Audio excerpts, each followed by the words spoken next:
While the Allied armies lay like great engines poised on the left bank of the Rhine, day after day and night after night, the air forces went out.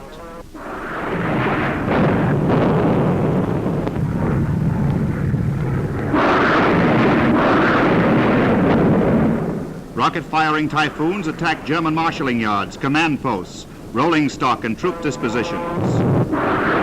The onslaught reached heights of fury never equaled even in Normandy.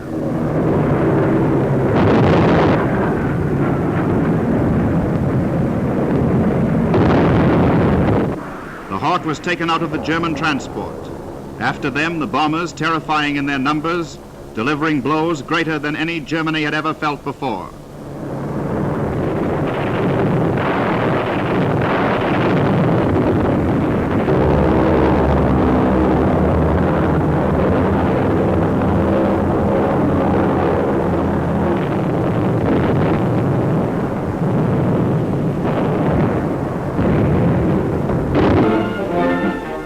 Everything is made ready for the armies to cross, and a tremendous airborne army will strike ahead of them.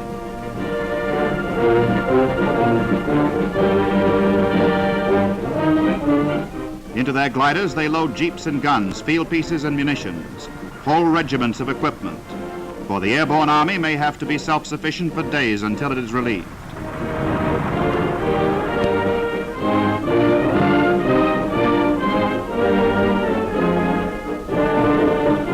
Here are the men of that army, the men who will ride the gliders, men of a British airborne division. This is the tense last moment before the takeoff. For some of them, the last moment that they will ever stand on English soil.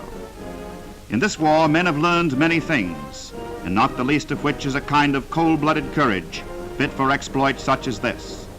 Some of these men have landed in North Africa, in Sicily, in France, at Nijmegen and Arnhem. Now they will land on the far side of the Rhine.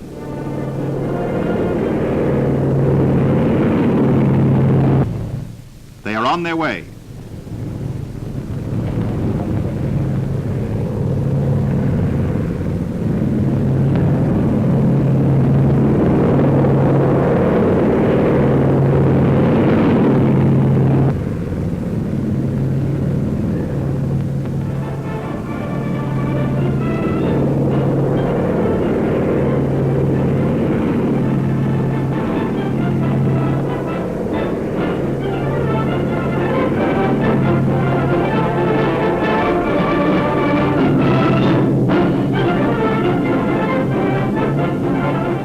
The last sight of England,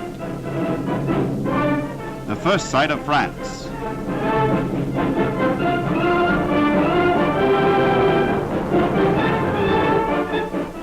Paratroops. These are Americans on an airstrip somewhere in France. They too are going in on the great operation. The scale of this undertaking staggers the imagination, and yet all of it moves like some gigantic clockwork. Everything in its place at its proper time. But one plane cannot make it with its tremendous load.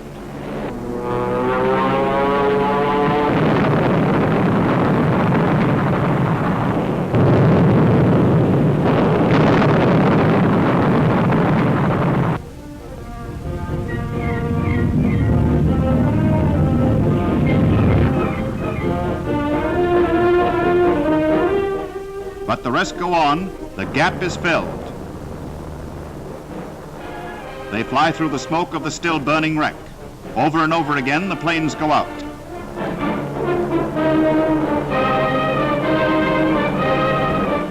As the British, so their comrades, the American glider troops.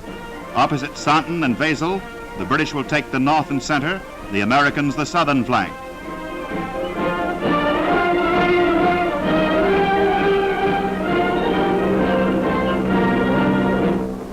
Here, for the first time in a combat operation, the experiment is being made of each plane towing not one, but two gliders.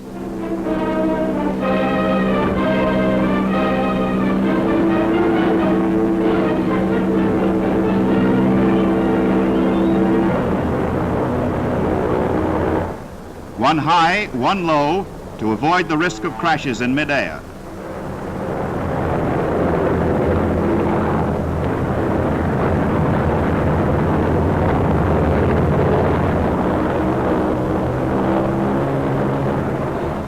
In the paratroop planes, the men are waiting for the jump.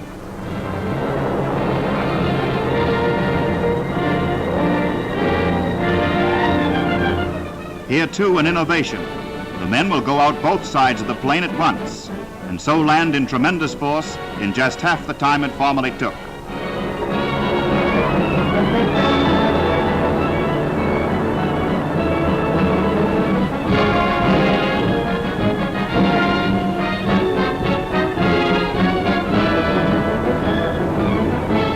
In the tow planes, the pilots pull at the release catches, and the gliders slide free. Down goes the artillery, down goes the transport, down goes the munition of this airborne army.